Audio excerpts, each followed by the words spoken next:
Sorotan lainnya, Saudara, musisi Jerings dilaporkan ke Polda Metro Jaya oleh pegiat media sosial Andam Deni.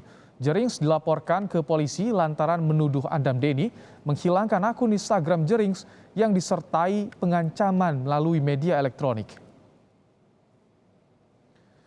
Penyidik pun masih mempelajari laporan dari pegiat media sosial Andam Deni terhadap Jerings. Kasus ini bermula ketika Andam Deni berkomentar di kolom komentar Instagram Jering.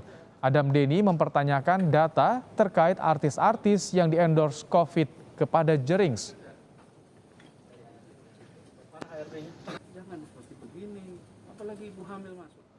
Blogger Andam Deni melaporkan musisi Igede Ari Astina atau Jerings ke Polda Metro Jaya atas kasus dugaan ancaman kekerasan melalui media elektronik. Bersama kuasa hukumnya, Andam Deni melaporkan Jerings ke Polda Metro Jaya. Andam Deni mengambil langkah itu karena musyawarah yang kliennya gelar dengan Jerings melalui sambungan telepon tidak tercapai.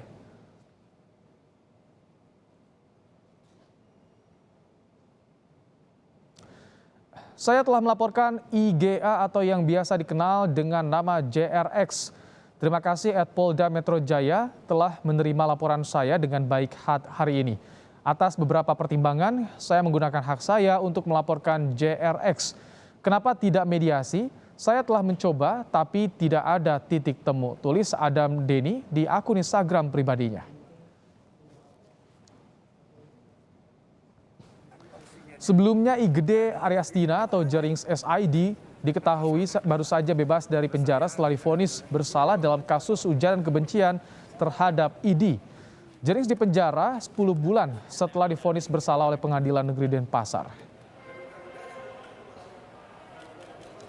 Lalu seperti apa proses laporan Jerings di Polda Metro Jaya? Sudah ada jurnalis Kompas TV Diana Valencia di Polda Metro Jaya dan juga ada Permana Dewi di Denpasar, Bali.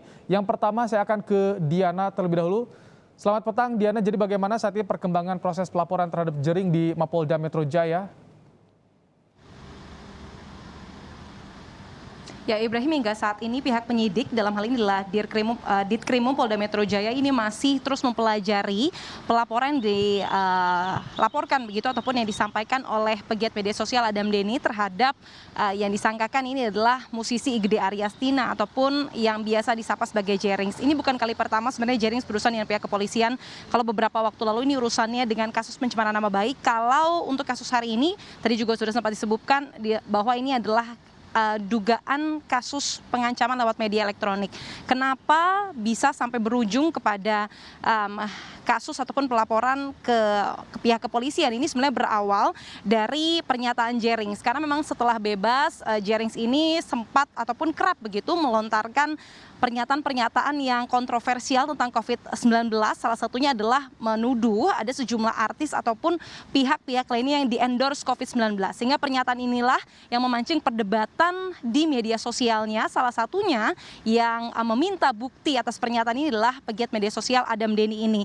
Itu pada tanggal 1 Juli. Kemudian esok harinya tanggal 2 Juli akun Instagram Jerings ini hilang. Nah, di tanggal 2 Juli ini jugalah Jerings mengontak melalui telepon begitu Andam Deni, kemudian lewat telepon inilah diungkapkan kata-kata kasar dan juga ancaman karena Jerings merasa bahwa Andam Deni adalah pihak yang menghilangkan akun media sosialnya. Nah, setelah itu memang selang beberapa jam Jerings kembali menelepon Andam Deni dan sempat melontarkan permintaan maaf saudara Ibrahim, tetapi ternyata proses mediasi tidak berjalan dengan mulus.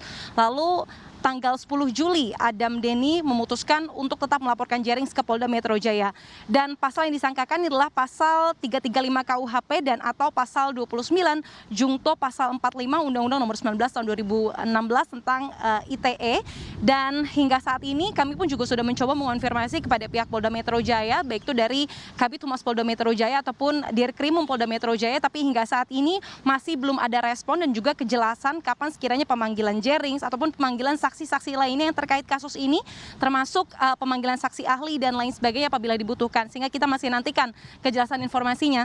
Ibrahim. Baik, laporan sudah diterima oleh Polda Metro Jaya. Saya ingin langsung ke Bali. Permana Dewi, apakah saat ini sudah ada tanggapan dari Jering soal pelaporan dirinya di Polda Metro Jaya? Ya, Rahmat dan juga saudara, drummer band Superman is Dead, Igede Ari Astina atau yang kerap disapa Jering, memang kembali lagi berurusan dengan hukum setelah sebelumnya, tepatnya kurang dari 1 bulan yang lalu, ia bebas atas kasus ujaran kebencian terhadap Ikatan Dokter Indonesia. Kali ini Jering dilaporkan ke Polda Metro Jaya atas ancaman kekerasan melalui media elektronik oleh seseorang bernama Adam Denny. Nah, jika kasus ini terus dilanjutkan atau terus diproses seperti itu ya, maka kemungkinan besar Polda Metro Jaya itu akan bekerja sama dengan Kepolisian Daerah Bali atau Polda Bali untuk menyelidiki kasus ini dan memanggil Jering atas kasus ini seperti itu. Dan sampai saat ini sih kami masih terus menggali informasi karena sebelumnya juga kami sempat menelpon kuasa hukum Jering yang sebelumnya menangani kasus ujaran kebencian terhadap ID tersebut, yakni Iwayan Gendo, bahwa dirinya memaparkan bahwa saat ini ia bukanlah kuasa hukum Jering. Jadi setelah usai kasus ujaran kebencian terhadap ID tersebut, Iwayan Gendo ini merupakan bukan lagi kuasa hukum Jering dan pihaknya juga sampai saat ini belum juga berkomunikasi terhadap Jering dan juga keluarganya. Dan kami pun juga masih terus menggali dan juga mencari serta menghubungi baik pihak Jering maupun pihak keluarganya terkait dengan informasi terbaru serta mengkonfirmasi terkait dengan kasus ini. Seperti itu, Rahmat. Baik, terima kasih Permana Dewi untuk laporannya langsung dari Denpasar, Bali. Sebelumnya ada Diana Valencia dari Mapolda Metro Jaya. Terima kasih rekan-rekan.